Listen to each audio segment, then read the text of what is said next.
तर नांदेडमध्ये अतिक्रमण हटाव मोहिमेदरम्यान राडा झालेला आहे। खडकपुरा वाघी रोड या भागामध्ये अतिक्रमण काढत असताना पोलीस आणि अतिक्रमणधारकांमध्ये वाद झाला, तणाव निर्माण झाला। कारवाई सुरू होताच जमाव आक्रमक झाल्याचे दिसलं।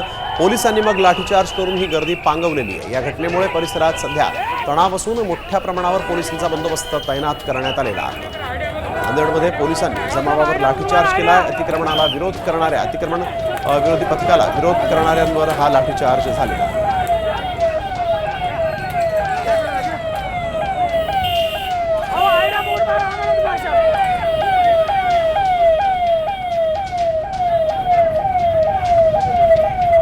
नांदेडमध्ये आपण बघतोय पोलिसांनी जमावावर लाठीचार्ज केलेला आहे।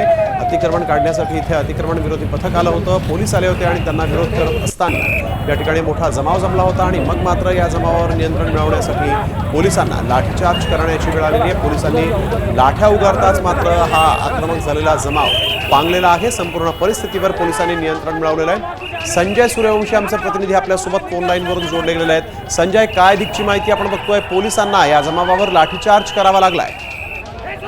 निश्चितच नांदेड महापालिकेने जे शहरातील जे अतिक्रमण आहे ते हटवण्याची मोहीम हाती घेतलेली आहे। मागील 2 ते 3 दिवसापासून नांदेड शहरातील खडकपुरा या भागातील अतिक्रमण हटवण्यासाठी महानगरपालिकेची मोहीम त्या ठिकाणी पोहोचली। महानगरपालिकेचं पथक पोलीस बंदोबस्तात त्या ठिकाणी पोहोचलं होतं। यावेळेस काल देखील अतिक्रमण काढण्यासाठी गेलेल्या जेसीबी चालकाला जमावाने मारहाण केली होती। आज पोलिसांच्या बंदोबस्तामध्ये देखील अतिक्रमण काढत असताना या ठिकाणी जमावाने आणि त्यामुळे पोलिसांना लाठीचार्ज करावा लागल्याचं दिसतंय। संजय, धन्यवाद आपण दिलेल्या या सविस्तर माहितीसाठी। या संदर्भातले सगळे ताजे अपडेट वेळोवेळी आम्ही तुमच्याकडून घेणार आहोत।